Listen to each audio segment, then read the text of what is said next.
But look what it did But to the Ravens. exactly. And I mean, and look at those 2 runs with the Giants, both years, 9-7. They made it all the way Yeah. to the Super Bowl. There was no rest for those guys. So I No, mean, there wasn't. No. Well, that was the difference because now the Ravens, they were the 1 seed, and you gave them rest, and they had 2 weeks off, so that kind of threw everything off. With the Giants, they were, they won the division as a 9-7 team, and there was no bye week. They just kept playing. Home game right? against the Falcons, played Aaron Rodgers, then played that 49ers defense, which now let me ask you, do you think that 49ers defense back in 2011 is better than the one that they currently have? That's a really, really good question. It's such a tough comparison. I mean, personally, I would have to go. I'd have to say no, honestly. I really think the Niners defense now is better than what they were back in 2011. I mean, look, losing to Forrest Buckner, that's obviously a big I loss. think But that's going to affect them a little bit. But then yeah, but again, they have so much depth that I think yeah, they'll be able to overcome that. and Nick Bosa, that Yeah. kid's just starting his career. It's Yeah. starting, and he's got a long way to go. He's going to be Yeah. a really, really star player. He already is. What am I Mhm. saying? Yeah. But I mean, I don't know.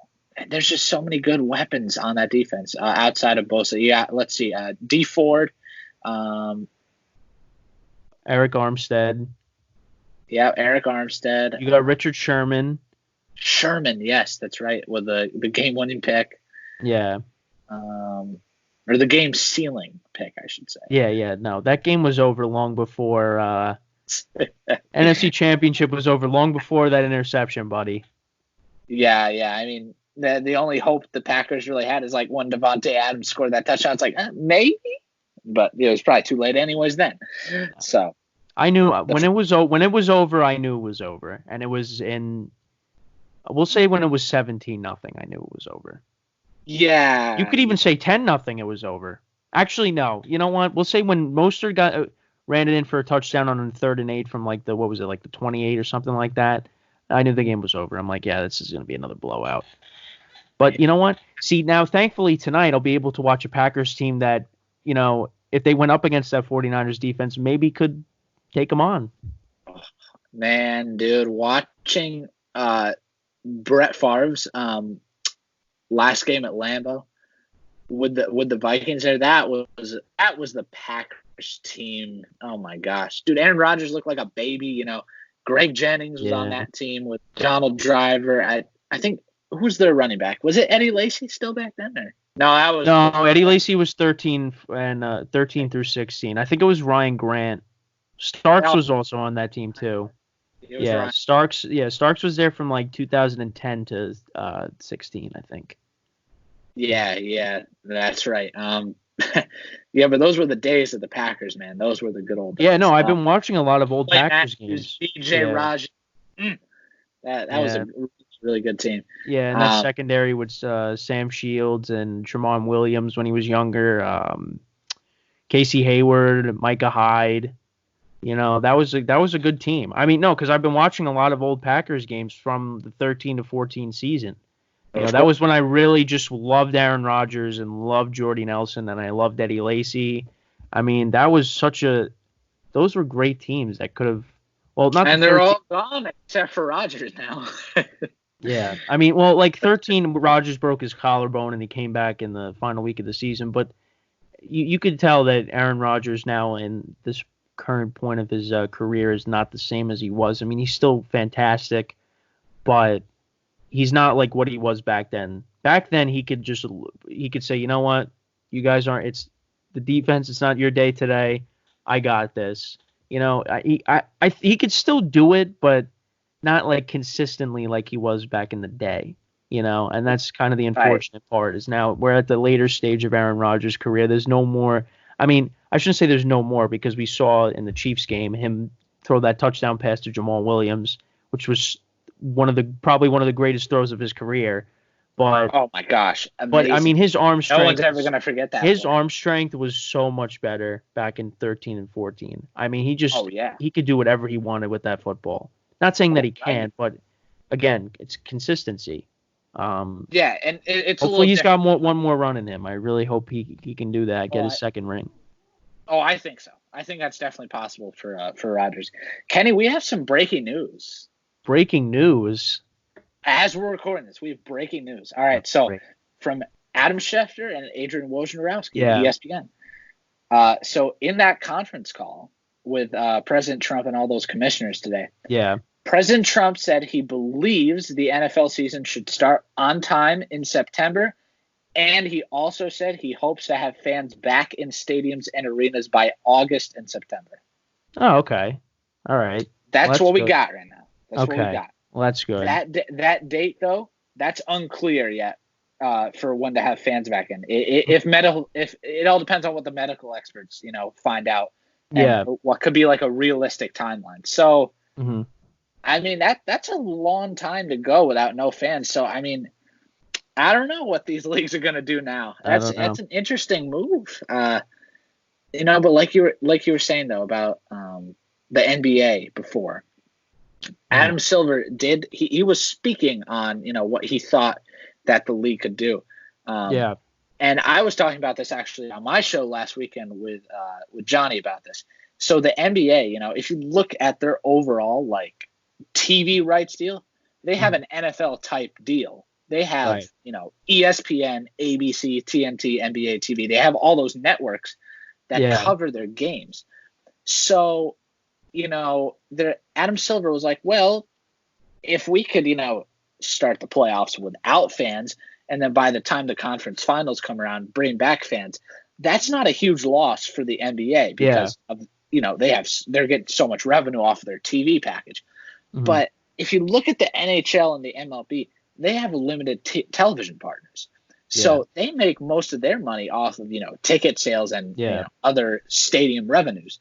Hmm. So the NBA's target was to get everything done by Labor Day weekend. That was Adam Silver's target. If they could play the playoffs out, finish by Labor Day weekend, that would be a potential timeline. Hmm. So, I mean, I think, in all honesty, after reading that, I really hate to think that this is going to happen, but there's a really good chance that both the NHL and the NBA seasons, I think, can get canceled based off of that report from President Trump, because I don't think leagues are ready to play for that long of a time span without fans. Now, granted, they're not going to be Yeah. getting out on the court or the rink anyways for like the next month and a half at least. Yeah. But So still, hopefully by then something drastic happens and we don't have to worry about this. yeah, Uh, seriously. I mean, that would let's hope so. So yeah. I mean, like, I'm not the most optimistic person, but I'm trying to remain as optimistic as I can that somehow this whole thing will start slowing down. We'll reach the apex, which I've been hearing a lot on television, and yep, cases they're start saying going 2 to 3 down. weeks. What, 2 to 3 weeks to apex? That's what they've been saying for the nation. So hopefully 2 to 3 weeks we Yeah. see the spike, and then hopefully Yeah. it flattens out and then eventually goes Yeah. down. Yeah. Oh, Because I mean, because if that can happen, I mean, think about it. If it ends in, let's say, like, well, the apex starts hits the apex, starts going down in, like, end of April, early May. I mean, baseball, get ramped up. I mean, you see guys, the videos that they're posting, they're still staying in shape somewhat. They're doing these new regimens that they have to adapt to. So, give them a couple, I mean, I can't say days, couple of weeks to kind of get ramped up again and start it up in, end of May. And you could probably get a decent amount, talking about, extending the season to having the World Series playing to like November, start adapting to more, having neutral stadiums, playing games in neutral ballparks. When it gets colder, because obviously baseball players don't want to be playing outside in December. You could probably well, somehow, get through the whole season. Just we'd be watching baseball in December. Kenny, that's really interesting that you bring that up, because there was something that I read earlier in this week about baseball players actually wanting to extend the season that late. Yeah. I read a report somewhere. If I could find it, but basically what it said is that they wouldn't mind moving it to November, December. And that would just be so bonkers. Like, imagine like playing the World Series like around Christmas time. That would be just so weird. That would be, if the Yankees were in it, that'd be the ultimate Christmas present. Oh, that'd be a heck of a Christmas present. But, that's for sure. I can't do it. I don't know about that. I really don't know if that's even possible. It's all speculation. And like you said, no idea. Neutral sites would probably have to be necessary because think about the Marlins ballpark using that stadium. They could use Marlins Park, for example. But think about, so not even the postseason yet. So think of this, like the end of October would probably be when the regular season would get over if they stuck to that plan. Yeah.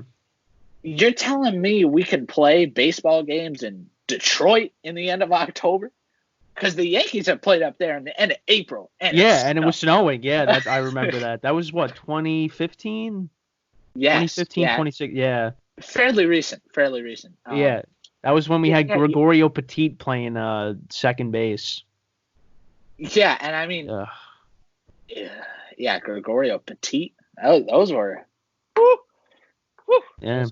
Weren't they? That was the year A-Rod came back from his suspension. That was a very interesting season. Exactly, but just think about that. Detroit is freezing cold from October to like April. Yeah. It could be 60 degrees one day. It could be 28 the next. Yeah. I mean, you don't know. Mm-hmm. So, like you said about neutral sites, that's something the MLB might look to down the road. Yeah. I mean, we'll see what happens. It's all just one big. Yeah, this is all. Yeah, it's all speculation. You just have no idea. But again, got to take it week by week. That's really all you can say. I mean, we're still trying. Hey, we're up to 35 minutes on this thing. I mean, I had no idea. I had no idea what we would be talking about, but we figured something out. So, but another thing though, with like the re-airings of like all the classic NFL games, I was watching the one where Breeze broke the record for like consecutive touchdown passes in games. I think something like that. Was that Chargers Saints last night? Yeah. I mean, Breeze was this was in 2012, but Breeze was so in his prime back then. I mean, he just because the Saints really don't go deep as much anymore. Because Michael Thomas is all slants and curl routes and all that stuff. But Breeze was just airing it out to Devery Henderson and Marcus Colston, Jimmy Graham. Back when Jimmy Graham was good, Jimmy Graham actually got hurt in that game. And that was a great Saints team. Oh, Marcus Colston, well, 2012 they didn't make the playoffs because that was the year after. That was the year that all the Bounty Gate stuff came out and Sean Payton was suspended for the year and Greg Williams and all that. So I think that had to do with the fact the Saints weren't as effective and Steve Spagnuolo was the defensive coordinator and the defense wasn't that good. See, the thing with I feel like with Spags' defenses, a lot of the times they're very opportunistic. They need turnovers to be effective because the Chargers were really moving the ball against that Saints defense in New Orleans, and that's back when winning in New Orleans was that would never happen. It was so rare to back in the day, New Orleans was easily the toughest place to play in. And then obviously the Legion of Boom in Seattle that kind of took the reins of that. But 2012 was a very interesting year for this. I believe they went 7-9 or something. Then the year after they made the playoffs, and then 14 through 16 they didn't make it, and then now they're back at being one of the best teams in the NFC, and we'll see what happens next year. They got Emmanuel Sanders now, and that's they needed a weapon like that to complement Michael Thomas. You still have Jared Cook, who had a pretty solid season with the Saints. Kamara and Latavius Murray are a good duo. The offensive line's not bad. The defense is pretty solid. It sometimes gives up a lot of big plays. Saints are going to be good next year. And the idea that people are saying the Buccaneers are going to make the Super Bowl and all that, not happening. I don't think that's going to happen. I think they'll be a good team, but they're not the best team in the division. The Saints are. Yeah, Saints are still the best team in the South. But yeah, Bucks 10-6, 11-5, definitely in their realm of possibility. Well, we were looking at the schedule last. They'll be a tough schedule. Yeah, exactly. They'll be a good team, like you just said. I just don't think they're at that level yet. Like, all right, come on. We already saw what happened with the Browns last year, and we were saying Super Bowl team, and that didn't work out for them. Well, okay, the difference is, though, like, we're talking about Tom Brady, okay? We're not talking about the Browns. Okay, Tom Brady has an actual proven track record. The Browns are just the Browns, you know? But, like I'll say, again, the idea that Tom Brady at 43 years old is going to completely change that franchise, and they're going to become this offensive juggernaut and the force in the NFC. Listen, again, if he went there in his prime, that's a different story. This guy is 43 years old, and I've been saying for the last couple of years that I would love to see if the NFL would move the Patriots to the NFC and see how many times they would make it to the Super Bowl. And this is the closest we're going to get to that, because now Brady's playing in the NFC with Drew Brees, Aaron Rodgers, Russell Wilson, 49ers defense, okay? Okay, I mean, I don't want to throw the Rams in there because the Rams are just a disaster now.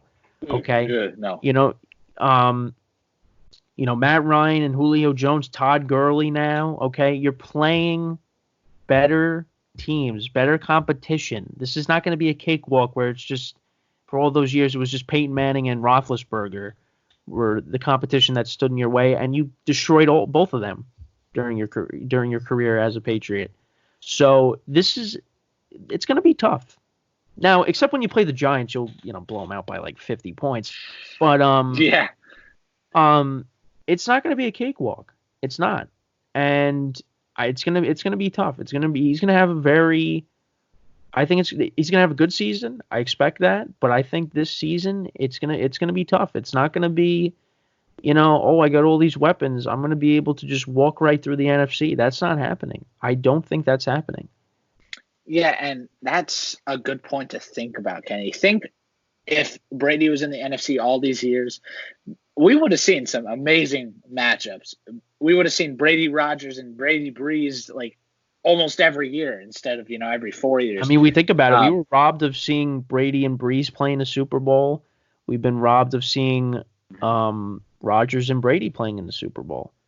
It's just always Brady's there, and then Brees and Rodgers are on the other side, and Brees and Rodgers lose to the team that faces Brady in the Super Bowl, and Brady beats them. It's like 2014. I mean, if the Packers didn't melt down with like 5 minutes left, we would have we saw a great Super Bowl, no question about that. One of the best Super Bowls of all time. But we would have saw Aaron Rodgers in his prime going up against Tom Brady in, I guess, the second half of his prime, something like that. Yeah, it's probably still kind of in his prime. He was still great. He was still great. There's no question about that. I'm just saying, but Brady again is older than Rodgers, obviously, and that would have been a Super Bowl that would have been amazing. And the closest we got to that was during the season when they played each other at Lambeau, and that was probably one of the best games I've probably ever watched in my life. And look, listen, I have a Tom Brady jersey. I do. Okay. Because back when I was younger, I loved to collect all the jerseys, have all the quarterbacks or whatever. And listen, I love Aaron Rodgers. Okay. But at the same time, everybody roots against Tom Brady. He's the villain. Listen, that matchup would not work if Brady wasn't there. You got those two guys going at it. I just love it because I know those are the best two quarterbacks in the league. And, watching them play each other is something that you really don't see. And when I finally got to see that, I was so excited for it because it's just, everybody's always talking about Tom Brady's the GOAT and all that. And you know what, he is. But listen, that every year, yeah. Yeah, exactly. Yeah, but, listen, if Aaron Rodgers can win a couple more Super Bowls, he could be up there. Right now he's not, but if he could somehow win one or two more, he could be in the discussion. He definitely can. Oh yeah. He's got. And the Packers certainly have a team that can make a deep playoff run next year. Yes, definitely. They do. And you know what? Hey, we got to have our guy Tom Grossi on again. Once I would say once the draft is over. Yeah. Yeah, and that's great by the NFL that they're going to hold it virtually. Yeah. April 23rd through the 25th, the schedule. This is a great thing for that league. And then the schedule should be coming out soon, and then we would know who's playing where on what network. They should just put TBD on every date, though, in case. Don't get us too hyped. Yeah, I know. I mean, but that's all we. Well, the thing is, though, the NFL season's like ways away. So we could be more optimistic about that. Right now, with baseball and basketball and hockey, we just have no idea. So. But yeah, it's all a big question mark. All speculation. Like I've been saying. Yeah, exactly. Kenny, I guess really finally. Yeah.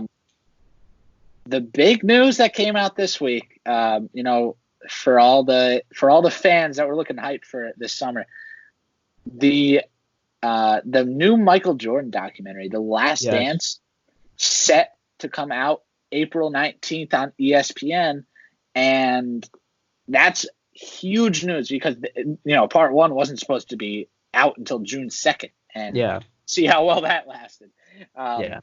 This is a great move by ESPN to bump it all up earlier. Glad that they could, because a lot of people are looking forward to this. Myself as well. Right. It just goes inside, that whole '90s Bulls team that won so many championships. And so how it's going to work? It's over the course of 5 weeks. It's a 10-part documentary. ESPN's going to air 2 episodes every night on Sundays for 5 weeks at 9 and 10 o'clock. Mm-hmm. Sunday, April 19th, April 26th, May 3rd, May 10th, and May 17th. And of course, after all the episodes air, they'll be on the ESPN app and Netflix as well. So hopefully by the time that finishes, this virus will be over.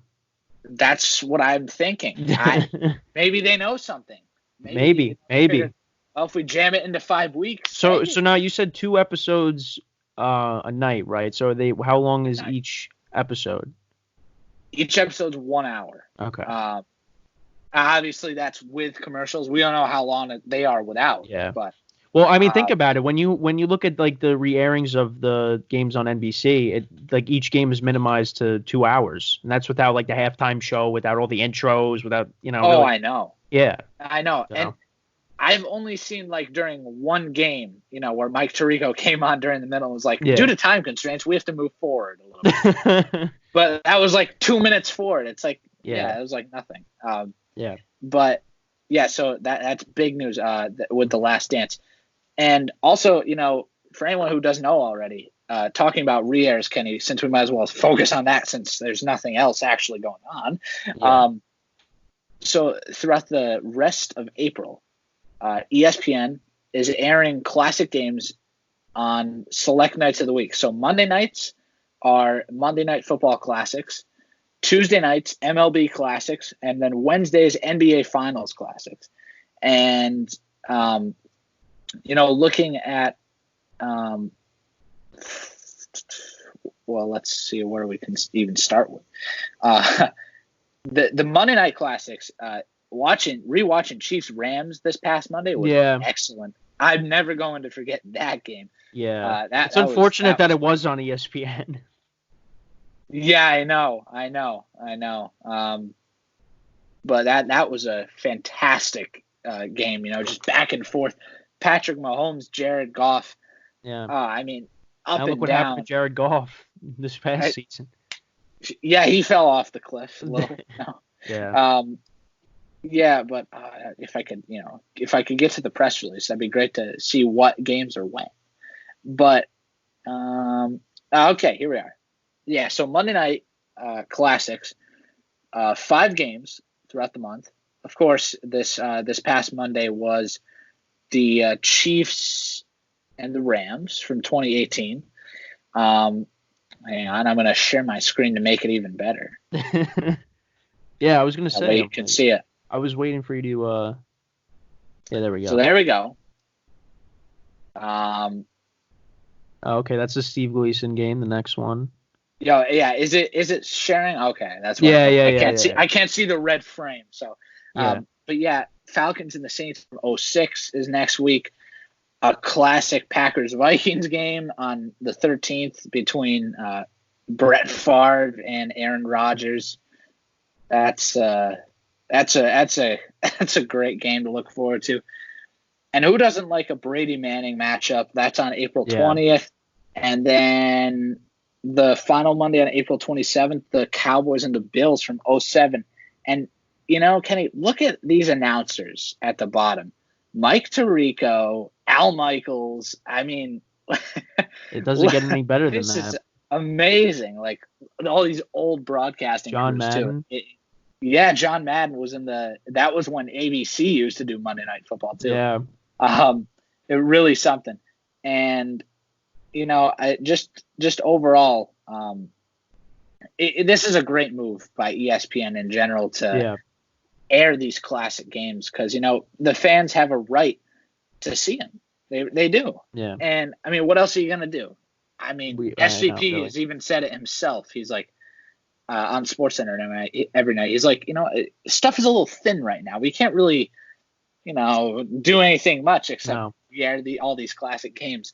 And also as we speak, we have the Boston Celtics blowout Game 6 victory over the LA Lakers in the 08 NBA Finals on right now. That's on ABC. And then, sadly, as Yankee fans, the Arizona Diamondbacks 0-1 Game 7 World Series winners over on Fox right now. Thankfully, we really didn't have to, we were only 1 year old at that point. We didn't have to live through it.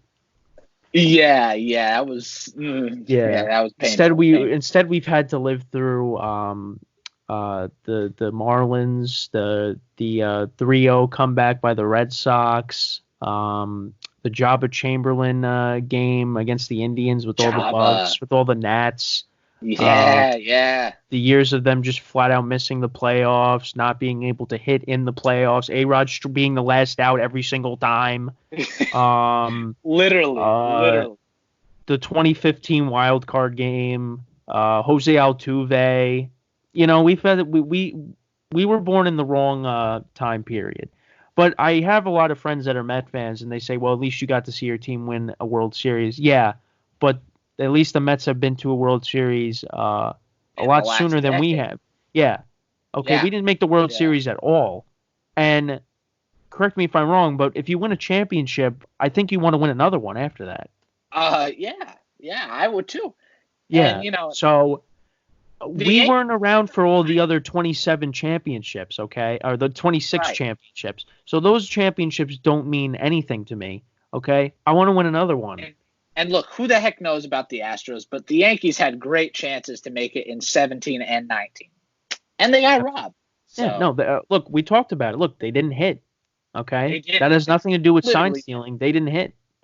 Yes. Okay, they lost those first two games 2-1 in 17. They could have won those games, and we'd be in the World Series playing the Dodgers, and who knows what would have happened. Personally, I think the Yankees still would have won because we played them this past season, and we destroyed them. Yeah, I know, and so it's true. We can't blame it on sign stealing in those series. It was hitting. We could not hit to save our life. We couldn't hit in the series that just happened either. Yeah, it's true. And that was probably that was a lot worse because at least in 17 we were able to win every game at home. We couldn't do anything. Exactly, and unfortunate that we couldn't make a World Series. And if you think about it, this Garrett Cole contract is going to waste because already there's going to be 1 year gone off of his contract, and we didn't even see him do anything. Yeah, I know, and that's unfortunate. I mean, like I said, hopefully we'll get to play baseball at some time. Hopefully sports will return. And the other thing that, again, talking about the Astros, think about how the Astros feel. Yeah, they're probably, upset with this whole thing, but at the same time, they're like, hey, this season could get canceled, and this whole sign stealing thing could die down, and you wouldn't get the abuse that you were supposed to get coming into this season. people might have start to move on from it, which I won't. I definitely think there will be a lot of fans that won't. So you just gotta keep promoting it and keep reminding people of what the Astros did, during this whole thing, because you know what, they deserve to have something. I mean, obviously you don't want, anybody getting, pelted in the head, but obviously, No. obviously you want to see, all the signs and people booing them. You want to see all that. And you want to see the Astros at least struggle during the season because that'd be just funny. Yeah. I mean, that sounds like a laugh. horrible thing, but I mean, I don't want anybody getting killed out there. No, I mean, I want to see them have a really bad season. That's what I want to see. Me too. And I would be fine with that. And then, we'll see what happens with that. You know what? I think that's all we got. One more thing. Oh, one more thing. Shout out to the Kraft family and the Patriots. Oh yeah, that's right. Yeah, I know. I forgot to mention that before. Yeah. A round of applause for them. That's an incredible story. Yeah. That whole thing they delivered. I think what was it 300,000? No. Yeah, 300,000. Yeah. I think 90,000 went to Boston. Yeah. 100,000 went to New York, and then the other 100,000 went to like Rhode Island or something. So that's great. That they did. So hey, you may hate the Patriots. That's what we need right now. Yeah, you may hate the Patriots, but don't ever say they don't do anything. Yeah, because come on, that's just such a great. And the plane was over in China getting repaired on. That's the whole reason why Kraft flew it over here. So that's very convenient. That it was over there. So hopefully, that's all you can do. I mean, you got a lot of people that are donating. Yeah, it's great that a lot of people are coming together in what is such a huge uncertainty. And you hope that this virus kind of teaches us all to continue to do that and not just stop once the virus is over and go back to our selfish ways and all that. I mean, you really gotta be open-minded about this whole thing. I mean, us included. You gotta kind of have to change your ways and really think about stuff once this is all over and continue to do new things and be better yourself and better the world, really, because we live in a world that's really dominated by negativity and selfishness and all that. We really got unfortunately. So we really got to learn how to change that and just be better people for the long term. So exactly. And you're hoping that happens in the higher ups with government and all that too. But we'll see. And think about it. It's crazy enough. We have a presidential election in the fall. So that's a whole different can of worms. Yeah, but we try to stay away from that. So, but we're not going down that road. No. We talk about this stuff off camera. Exactly. That's off camera. Yeah, that's off camera. All right. So we're gonna end it here. Thank you for joining us. We'll be back next week discussing who knows what. To probably talk about more re-airings and maybe anything drastic that happens, But as always, stay safe. We're going to get through this. It's going to take time, but eventually there's that light at the end of the tunnel eventually, and we will eventually reach that. Yes, we will. So stay safe. Keep in touch with everybody that you care about. Just do your part and stay home. Social distancing. You could just say quarantine. That's less syllables. It's one word. But anyways, that's all the time we got for today. As always, this is Infinite Sports Radio. I'm Kenneth Grunfelder, along with Ben Upson, signing off. Have a great day, and we'll see you next time. Stay healthy.